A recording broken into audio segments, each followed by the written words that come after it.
मित्रांनो, जराही तुमच्या घरात शांततेचा आधार असेल तर चॅनेलला सबस्क्राईब करा.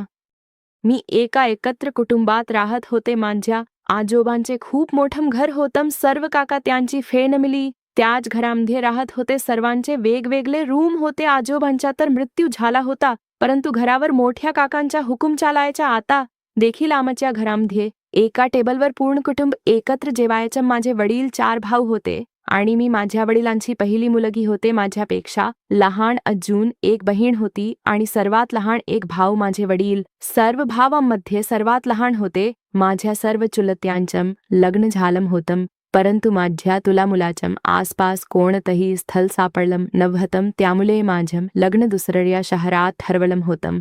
सर्व काही ठीक झालं होतं. आजपर्यंत कधीही आम्ही लग्नासाठी हॉल बुक केला नव्हता. आजोबांच्या घरी खूप मोठं अंगण होतं. तिथे सर्वांचं लग्न अगदी व्यवस्थितरित्या पार पडलं होतं. आता देखील ते अंगण एखाद्या लग्नासाठी सुंदरच डेकोरेट केलेलं होतं.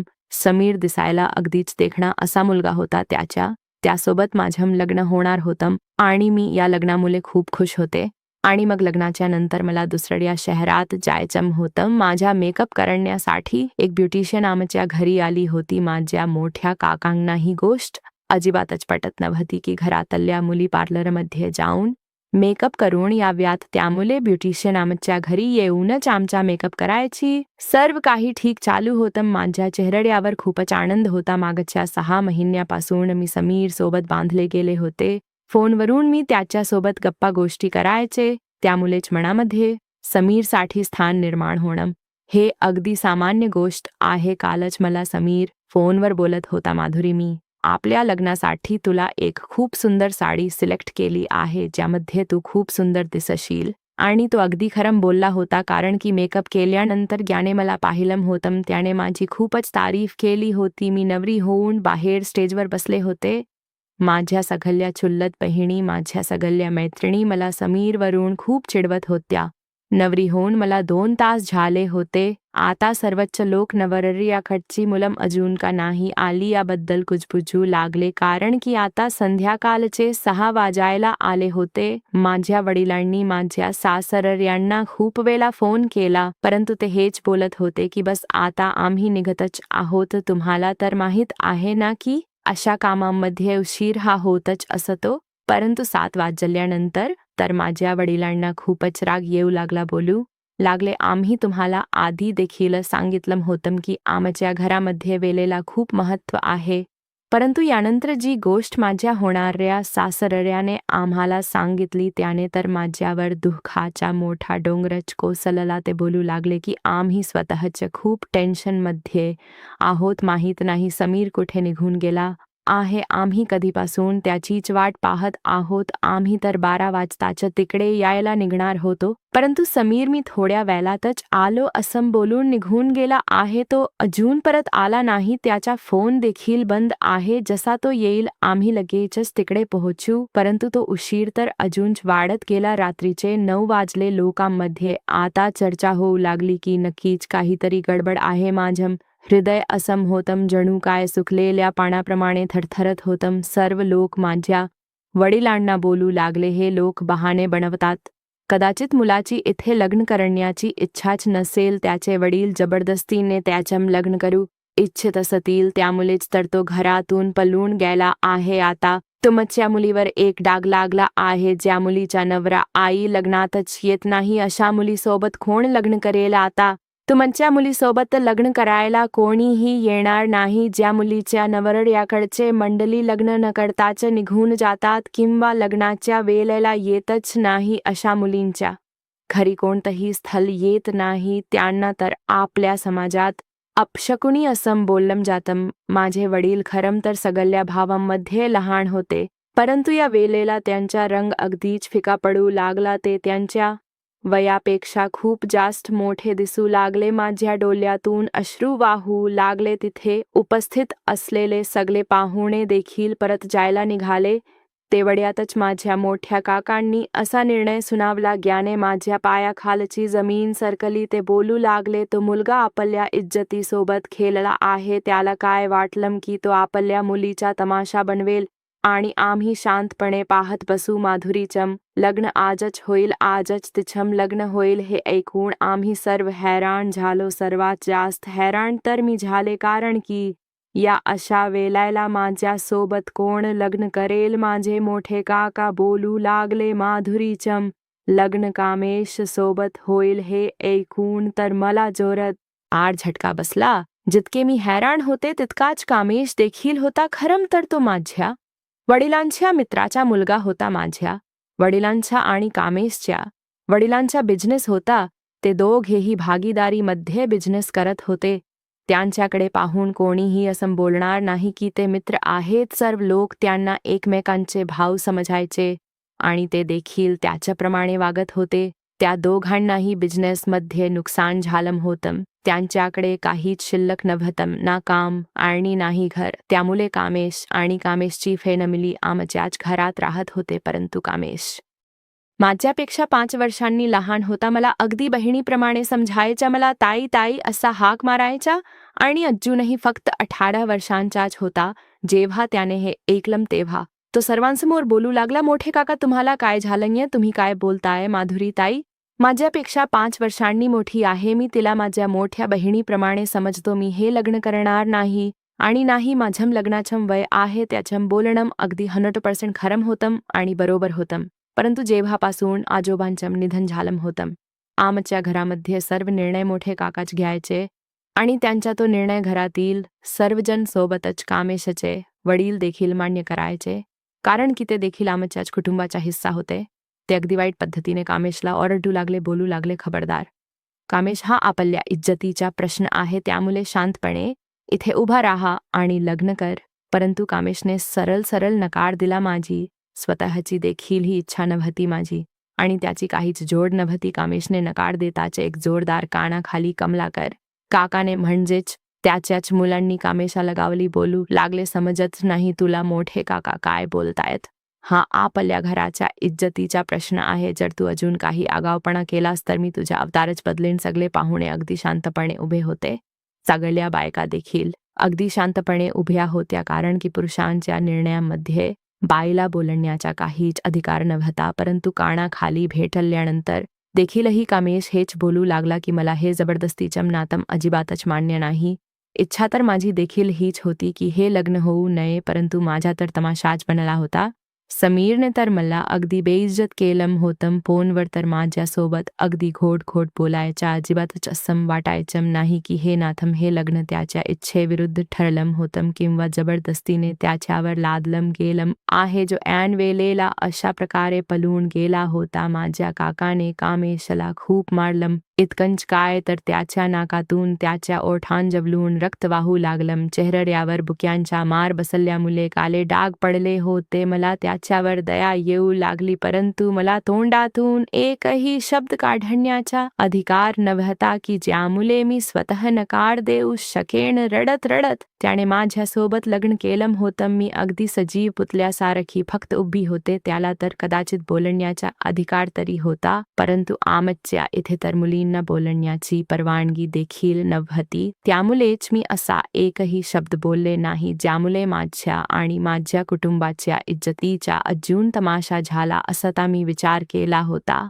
की मी कामेशला नंतर सांगेन की माझ्या कमनशिबातवर तुला रडण्याची काहीच गरज नाही. तुला जेव्हा पाहिजे तेव्हा तू दुसरं लग्न करू शकतोस. माझं काय आहे? लग्न न करता देखील मला माझ्याच घराच्या आत बसायचं होतं आणि आता फक्त कामेशी बायको होऊन पुन्हा त्याच घरात बसून राहीन. लग्नाच्या वेळेला भटजी बोलू लागले, हा मुलगा तर तयार नाही, हे जबरदस्तीने केलेलं लग्न आहे. तेव्हा माझे काका बोलू लागले, या मूर्खाला काय माहित की याच्यासाठी काय चांगलं आहे आणि काय नाही. तसेही तो आता जेमतेम 18 वर्षांचा झाला आहे, त्यामुळे त्याचा बाप होण्याच्या नात्याने मला त्याच्या बाबतीत निर्णय घेण्याचा पुरेपूर अधिकार आहे. माझं लग्न कामेश सोबत झालं होतं. रडत रडत माझी पाठवणी देखील झाली, बदनामी तर झाली होती. बस 1 वर्षेवर इज्जतीचा पदर घेऊन इज्जतीची चादर अंगावर पांघरून माझ्या आईने मला कामेशच्या सोबत पाठवलं. जसं मी कामेशच्या खोलीत जाऊन बसले तेव्हा कामेशची आई जिला मी काकूच हाक मारायची ती खोलीत आली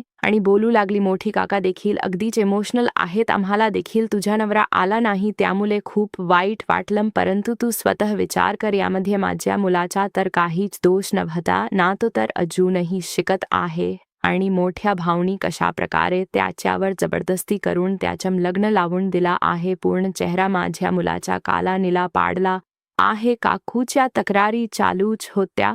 मी काय बोलू शकत होते? हे लग्न माझ्या तरी कुठे पसंतीने झालं होतं, जबरदस्तीने एक नातं बांधलं गेलं होतं. त्यानंतर काकू जे मला म्हणाली त्यामुळे तर माझी नजर शरमेने खाली झुकली. काकूचं ते हे बोलणं ऐकून माझं तर मन झालं ही जमीन फुटून जावी आणि मी त्या आतमध्ये सामावून जावं. समजाभर पाण्यामध्ये उडी मारणं कशाला बोलतात हे कदाचित त्या वेळेला माझ्यापेक्षा जास्त कोणी समजू शकत नव्हतं. काकू बोलू लागली, माझ्या मुलाला कशातलं काहीच कळत नाही, मला तर वाटतंय तो अजूनही नीट तरुण झाला नाही, तुला कदाचित काही वर्ष वाट पाहावी लागेल. असं बोलून ती त्या खोलीतून बाहेर निघून गेली. माझ्या डोळ्यातून अश्रू वाहू लागले. बास फक्त हेच ऐकायचं शिल्लक राहिलं होतं. माझ्या नशिबात काही वयानंतर कामेश खूप रागानेच खोलीमध्ये आला. पूर्ण कपडे मातीने माखलेले होते, कारण की मोठ्या काकांनी त्याला खूप मारलं होतं. काही दिवसांपूर्वी मला बोलत होता, ताई तू सांग ना तुझ्या लग्नाला मी कोणता ड्रेस घालू. त्याने माझ्या लग्नासाठी खूप सारे कपडे खरेदी केले होते. माझा हात पकडून मला त्याच्या खोलीत घेऊन आला होता. त्याचं वय 18 वर्ष होतं, परंतु त्याची पर्सनॅलिटी एकंदरीतच खूप छान होती. शरीर खूप छान होती, अगदी उंच धिप्पाड असा होता. मी म्हणाले होते, कुठे घेऊन चालला आहेस मला कामेश? मला सोड ना. माझा हात किती घट्ट पकडला आहेस, दुखतोय मला. कामेश मला विचारत होता, ताई तू सांग ना तू कोणत्या फंक्शनला कोणता ड्रेस घालणार आहेस? तुला माहीत आहे ना की तू जो ड्रेस मला घालायला सांगतेस तोच मी घालतो. कामेश आणि माझ्या लहान भावाची रोशनची खूप घट्ट मैत्री होती. दोघेही सारख्याच वयाचे होते, त्यामुळे जेव्हा कधी मी रोशनच्या शॉपिंगसाठी जायचे कामेश देखील माझ्यासोबत यायचा. त्याला मी पसंत केलेले कपडे खूप आवडायचे. नेहमी जेव्हा तो कुठे जायचा नेहमी मला विचारायचा आणि आता देखील तो मला त्याच्या खोलीत घेऊन गेला होता. त्याचं कपाट उघडून हंगरला लावलेले सगळे कपडे बेडवर टाकले आणि मग मला विचारू लागला, ताई सांग ना तुझ्यावरतीला काय घालू? व्हाईट कलरचा 3 पीस सूट चांगला वाटेल किंवा ब्लॅक कलरचा घालू? मी म्हणाले, नवरीचा भाऊ असल्यामुळे तुला ऑफ व्हाईट सूट घालायला पाहिजे आणि रोशन देखील हेच घालणार आहे. माझं ते बोलणं ऐकून तो हसू लागला, बोलू लागला, ठीक आहे मग. आणि मग त्या सूटला त्याच्या अंगाला लावून स्वतःला आरशात पाहत बोलू लागला, ताई तू बघच तुझ्या नवरदेवापेक्षा जास्त हँडसम मी दिसेल. तो त्याच्या शर्टची कॉलर सरळ करत मला चिडवत बोलू लागला. मी म्हणाले, पहिलं तुझं तोंड आरशात बघ, नीट बोलतोय. नवरदेवापेक्षा जास्त हँडसम दिसेल. मी तोंड वाकडं करत त्याची नक्कल केली आणि पुन्हा परत माझ्या खोलीत बसले. परंतु मला काय माहीत होतं की माझ्या नशिबात हे सर्व असं घडणार आहे. कामेश खोलीत येताच माझ्यावर ओरडत बोलू लागला, ताई मला अपेक्षा नव्हती की तू शांतपणे लग्न करशील. नकार का नाही दिलास तू हे सर्व? तो माझ्यावर ओरडत मला विचारत होता. मी म्हणाले, तुझं कोणी ऐकलं का? कामेश आपले वडीलधारे कधी आपल्या बोलण्याला महत्त्व देतात. तू नकार दिल्यावर काय भेटलं तुला? जाऊन तोंड बघ स्वतःच्या आरशात. जी अवस्था तुझी झाली आहे ना तीच अवस्था माझी देखील झाली असती आणि त्यानंतर सुद्धा मोठ्या काकांनी आपलं लग्न लावूनच दिलं असतं जसं आता लावून दिला आहे. माझं बोलणं ऐकून तो बोलू लागला, देव करो आणि मोठे काका मरून जावेत. असं कुठे होतं का? कधी नवरा तुझ्या नाही आला, तुझी वरात नाही आली आणि लग्न माझं जबरदस्तीने लावून दिलं. हे असं जबरदस्ती कधी लग्न केलं जातं का? माझं वय आहे का लग्नाचं? नेहमीच तुला मी माझ्या मोठ्या बहिणीप्रमाणे मानला आहे. ताई बोलतो मी तुला. मोठ्या काकांना जरा देखील लाज वाटली नाही की ते काय करत आहेत? मला धरून माझ्या बहिणीचा नवरा बनवला. धिक्कार आहे आपल्या घरातल्या वडीलधाऱ्या माणसांचा. त्याचं बोलणं अगदीच बरोबर होतं. मी कधीच रोशनमध्ये आणि कामेशमध्ये फरक केला नव्हता. तो तर माझ्याकडे अभ्यासला देखील यायचा. मी त्याचे वेळोवेळी कान देखील उपटायचे जेव्हा तो अभ्यास करायचा नाही. आणि आता मोठ्या काकांच्या त्या भावनेच्या भरात घेतलेल्या निर्णयामुळे आम्हाला तर एकमेकांच्या नजरेला नजर मिळवण्याच्या लायकीचं ठेवलं नव्हतं. दुसरीकडे माझ्या डोक्यामधील अजून तो गुंता सुटला नव्हता की शेवटी समीरने माझ्यासोबत हे असं केलं तर का केलं का त्याने माझं आयुष्य बर्बाद केलं. मी हाच विचार करत होते तेव्हा कामेशच्या आवाजावर जरा दचकले. कामेश बोलू लागला, ही उशी पकड आणि जाऊन सोफ्यावर झोप, कारण की मला बेडवर झोपण्याची सवय आहे. मी उशी पकडली आणि जाऊन सोफ्यावर झोपले. काय काय स्वप्न नव्हती रंगवली मी. माझ्या लग्नासाठी कोणतेही कारण न सांगता खूप मोठी शिक्षा दिली होती मला समीरने. दुसऱ्या दिवशी रात्री मोठ्या काकांनी कामेशला त्यांच्या खोलीत बोलावलं. 2 तासानंतर तो पुन्हा खोलीत परत आला. खूप रागात होता. मी विचारलं, काय? म्हणाले, मोठे काका, तुला ज्यामुळे तू इतक्या रागात आहेस. बोलू लागला, हा म्हातारा सटकला आहे या वयामध्ये, परंतु मी या वयामध्ये ते सर्व अजिबात करू शकत नाही जो हा म्हातारा मला सांगतोय. कामेश इतका रागात होता की मोठ्या काकांबद्दल बोलताना सर्व संस्कार मानपान विसरला होता. मी म्हणाले, कामेश इथे बस. मी त्याचा हात पकडला आणि सोफ्यावर बसवलं. पाण्याचा ग्लास त्याला दिला. पाणी प्यायल्यानंतर तो थोडा नॉर्मल झाला. मी म्हणाले, आता सांग, काय सांगितले मोठ्या काकांनी तुला? कामेश बोलू लागला. म्हातारा म्हणाला आहे की पुढच्या आठवड्यात तुमचं रिसेप्शन ठेवायचं आहे, त्यामुळे रिसेप्शन तुम्हाला कधी करणे योग्य वाटते ते सांगा मला. मोठ्या काकांच्या त्या विचारांवर देखील खूप वाईट वाटत होतं. कामेची अवस्था अशी होती की तो आता लगेच रडेल. मी म्हणाले, तू निर्धास्त रहा, आपण असं कोणतंच नातं निभावायचं नाही. तो बोलू लागला की मी निभाव देखील शकत नाही.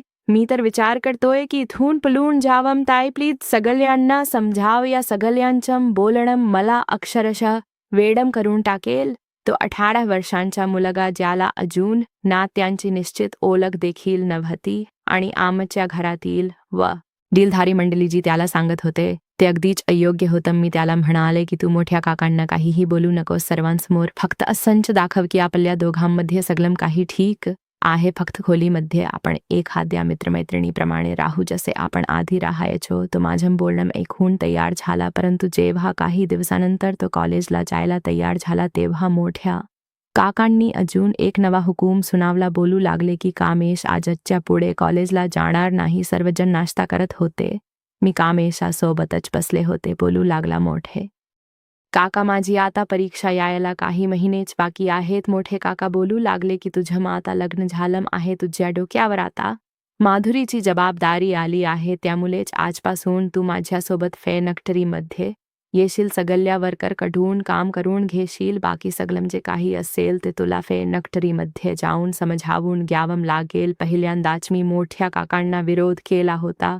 मी म्हणाले, मोठे काका, हा अन्याय असेल. तुम्ही जो निर्णय आमच्यावर लादलात तो आम्ही मान्य केला, परंतु प्लीज कामेशला त्याचं शिक्षण पूर्ण करू देत. माझं ते बोलणं ऐकून मोठे काका माझ्यावर चिडू लागले. बोलू लागले, आपल्या येथे मुलींना अशी परवानगी नाही की त्यांनी वडीलधाऱ्या माणसांना सल्ले द्यावेत. जर त्याला शिकायचं असेल तर त्याने प्रायव्हेटली शिकावं, परंतु आजपासून हा फॅक्टरीमध्ये जाईल. कामेश आता कॉलेज ऐवजी फॅक्टरीमध्ये जाऊ लागला. मला कामेशबद्दल विचार करून खूप वाईट वाटायचं. त्या बिचाऱ्याचं सगळं स्वातंत्र्य संपवून टाकलं होतं. रोशन देखील त्याच्याच वयाचा होता. कॉलेजला जायचा, मित्रांसोबत क्रिकेट खेळायला जायचा, परंतु कामेश आयुष्य अगदी बदलून गेलं होतं. फॅक्टरीतून तो सर्व पुरुषांसोबत रात्री परत यायचा. त्याला अभ्यासाची खूप आवड होती, त्यामुळेच जेवण झाल्यानंतर लगेचच खोलीत जायचा आणि स्वतःची पुस्तकं उघडून बसायचा. मी जेव्हा घरातली कामावरून खोलीत जायचे तेव्हा तो अगदी बेचैनीने सगळी पुस्तकं बेडवर पसरून बसलेला असायचा. मला पाहताच घाईत म्हणायचा की तुला लवकर खोलीत येता येत नाही आता? लवकर मला हे समजावून सांगता येईल याचं उत्तर का येईल? मी M.Com केलं होतं आणि कामेश देखील तेच शिकत होता, त्यामुळेच रात्री मी त्याला शिकवायचं जेणेकरून तो त्याचे पेपर चांगल्या प्रकारे देऊ शकेल. ज्या दिवशी कामेशचे पेपर होते, मोठ्या काकांच्या सांगण्यावरून कामेशला फॅक्टरीमधून फक्त एवढी सुट्टी मिळायची की तो जाऊन पेपर देऊ शकेल. त्या दिवसांमध्ये कामेश अर्ध्या रात्री जागून अभ्यास करायचा. आणि मला देखील त्याचा अभ्यास करून घेण्यासाठी रात्र रात्र जागत राहावं लागायचं. एके दिवशी तो बेडला टेक लावून काहीतरी पाठ करत होता. मला देखील खूप झोप येत होती. मला असं वाटत होतं की या शेवटच्या प्रश्नाचे उत्तर तो पाठ करून मला सांगेल तेव्हा मी देखील सोफ्यावर जाऊन झोपेन. परंतु कदाचित कामेशला झोप आली होती, त्यामुळे ते उत्तर पाठ करता करता तो माझ्या मांडीवर झोपला आणि तिथेच डोकं ठेवून झोपला. मी जे डोळे अर्धवट बंद करून या प्रतीक्षेत होती त्याचा सगळा अभ्यास पूर्ण करून सोफ्यावर झोपेन. कामेशात त्या वागण्यावर अगदी चचकले होते. तो झोपेमुळे माझ्या मांडीवर डोकं ठेवून झोपला होता. मी त्याला आवाज देखील दिला, परंतु कदाचित तो गाढ झोपला होता. पहिल्यांदाच माझं हृदय खूप जोरजोरात धडधडत होतं, परंतु तो अगदीच हट्टाकट्टा होता, त्यामुळे स्मिता त्याला हलवल्यामुळे अजिबातच सरकला नाही. नाईलाजाने मला तिथेच बसावं लागलं. मी बेडला टेकून झोपण्याचा प्रयत्न करू लागले आणि मग मी देखील झोपून गेले. सकाळी अलारामने जेव्हा मला जाग आली तेव्हा मी कामेशच्या खूप जवळ होते. तो माझ्याच ओशीवर डोकं ठेवून अगदी आरामात झोपला होता, बिनधास्त झोपला होता. त्याचा हात माझ्या अंगावर होता. त्याच्या श्वासांचा आवाज देखील मी जाणवू शकत होते. मी लगेचच मागे सरकले. कदाचित झोपेमध्ये माझी केस सुटली होती, त्यामुळे मी माझी केस बांधली आणि बेडवरून खाली उतरले. मला स्वतःला देखील स्वतःचा खूप राग येऊ लागला. काय गरज होती मला त्याच्या बेडवर बसून त्याला शिकवण्याची? नशीब त्याला जाग नाही आली, नाहीतर कदाचित आम्ही दोघेही एकमेकांच्या नजरेला नजर मिळवू शकलो नसतो. मी कामेशला उठवलं. तो उठून तयार होऊन कॉलेजला निघून गेला. जेव्हा परत आला तेव्हा खूप खुश होता. बोलू लागला, माझा पेपर खूप चांगला गेला आहे, थँक्यू सो मच ताई. असं बोलून त्याने माझे दोन्ही हात पकडून ओठांवर लावले. मला अगदी झालं. मी माझे हात त्याच्या हातातून खेचले, परंतु मला असं वाटू लागलं जणू काय माझ्या आतील भावना बदलू लागल्या आहेत. इच्छा नसताना देखील मी आता कामेशबद्दल विचार करू लागले, परंतु तो तसाच होता. त्याच्यामध्ये खोडकरपणा आणि बालिशपणा अजूनही तसाच होता. हे तर अगदीच बरोबर आहे की त्याच्यामुळे देखील तसंच होतं. परंतु जेव्हा त्याला चांगले मार्क्स मिळाले तेव्हा स्वतःचा रिझल्ट सांगताना त्याने मला अगदी आनंदाने मिठी मारली. बोलू लागला, मी खूप खुश आहे आणि माहीत आहे हे सर्व तुझ्यामुळे झालं आहे ताई. तो मला मिठी मारून हे सर्व बोलत होता. मी लगेच त्याच्यापासून मागे सरकले. एमकॉम झाल्यानंतर त्याने पुढचं शिक्षण घेण्यासाठी दुसरं कॉलेज जॉईन केलं. त्याचा विचार BBA करण्याचा होता. फॅक्टरीमध्ये देखील तो खूपच लक्ष देत होता, त्यामुळेच मोठ्या काकांनी त्याचा पगार देखील वाढवला होता. सगळा पैसा आणून तो माझ्या हातात द्यायचा, बोलायचा की हे पैसे तू सांभाळून ठेव, जेव्हा मला गरज असेल तेव्हा दे. मोठ्या काकांनी त्याचा रिझल्ट पाहून त्याला पुढचं शिक्षण घेण्याची परवानगी दिली होती. जेव्हा कधी कॉलेजला जायचा मला विचारायचा की आज कोणता ड्रेस घालू, तेव्हा सगळ्या मुली माझ्याकडे पाहत राहतील. नवीन नवीन मोठ्या कॉलेजला जाऊ लागला होता, त्यामुळे त्याचं बोलणं आता बदलू लागलं होतं. मी हसून त्याला चांगला पेनंट शर्ट द्यायचे, बोलायचे आज हा घाल, सगळ्या मुली तुला पाहत राहतील. माझ्या त्या मस्करीवर तो हसायचा. मागच्या काही महिन्यांपासून कामेशच्या चेहऱ्यावर एक वेगळाच आनंद दिसत होता. खूपच खुश राहू लागला होता. एके दिवशी मी कारण विचारलं तेव्हा बोलू लागला, मला एक मुलगी खूप आवडू लागली आहे. तो त्या मुलीवर प्रेम करू लागला आहे. हे ऐकून मला खूप वाईट वाटलं, परंतु हे देखील खरं होतं की मला माहीत होतं की त्याच्या मनात माझ्याबद्दल काहीच भावना नाहीत, जे आमच्या दोघांचं नातं आहे. त्याने त्याच्या मोबाईलमधून मला त्या मुलीचा फोटो देखील दाखवला. मला विचारू लागला, तू सांग कशी आहे ही. या वेळेला मी हसू शकले नाही. मी म्हणाले, खूप सुंदर आहे, तुमची जोडी खूप चांगली दिसेल. बोलू लागला, ताई तुला काय वाटतंय, मोठे काका परवानगी देतील का? काही प्रॉब्लेम तर निर्माण करणार नाहीत ना? मी म्हणाले, तू फॅक्टरीमधून जे कमावतोस त्यातून EMI वर एक फ्लॅट घे. जेव्हापर्यंत तुझं शिक्षण पूर्ण होईल तेव्हापर्यंत तू त्या फ्लॅटचे सगळे पैसे दिलेले असशील. मग त्या मुलीसोबत लग्न करून तिला त्या फ्लॅटमध्ये ठेवून घे. कामेशाला माझा तो सल्ला चांगला वाटला. त्याने तसंच केलं. जसं त्याचं BBA कंप्लीट झालं तेव्हा तो एका फ्लॅटचा मालक झाला होता.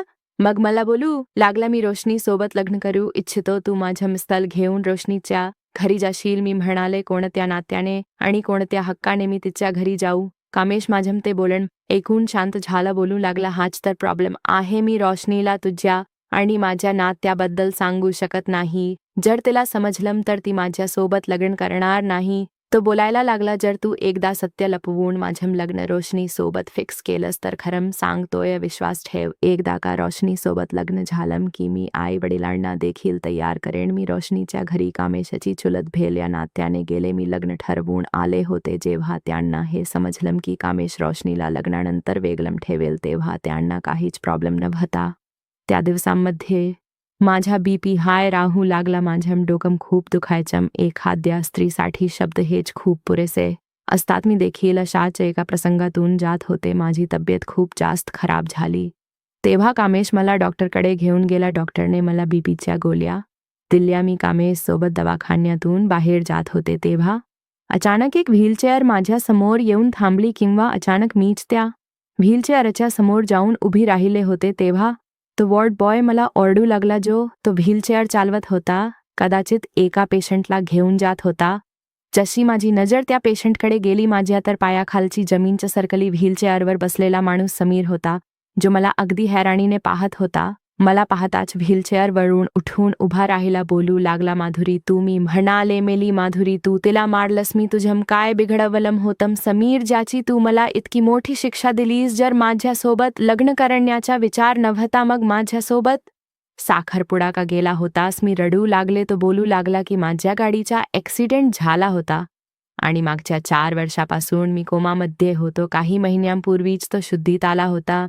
जेव्हा शुद्ध आले तेव्हा समजलं की तुझं लग्न झालं आहे. मी म्हणाले, लग्न नाही, बर्बादी झाली आहे माझी. माझ्या घरातल्यांनी त्यांची इज्जत वाचवण्यासाठी माझं लग्न माझ्यापेक्षा 5 वर्षांनी लहान असलेल्या माझ्या चुलत भावासोबत लावून दिलं. माझ्यासोबत त्याचं देखील आयुष्य बर्बाद केलं. कामेशला पाहून तो बोलू लागला, माधुरी मी आज देखील तुला स्वीकारायला तयार आहे. देवासाठी तोड हे नातं, मी तुला खूप खुश ठेवेन. मी काहीच उत्तर दिलं नाही. कामेशचा हात पकडून वेगानेच दवाखान्यातून बाहेर गेले. पूर्ण रस्ता मी रडत होते. कामेश एकटक मला पाहत होता.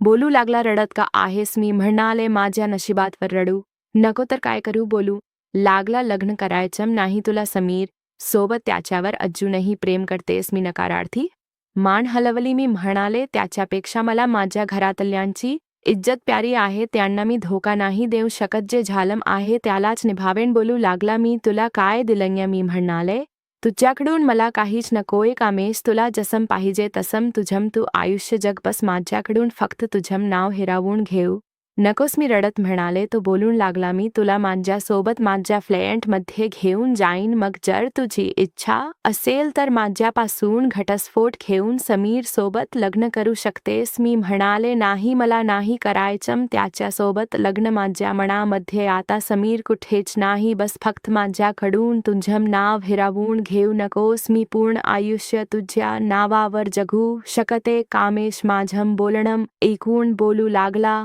आयुष्य खूप मोठं असतं, कसम जगील फक्त माझ्या नावावर. मी त्याच्याकडे पाहत बोलवला, गले तुला कदाचित एखाद्या बाईच्या इमानदारीची जाणीव नाही. कामेश ती इमानदारीवर आरामात जगू शकते.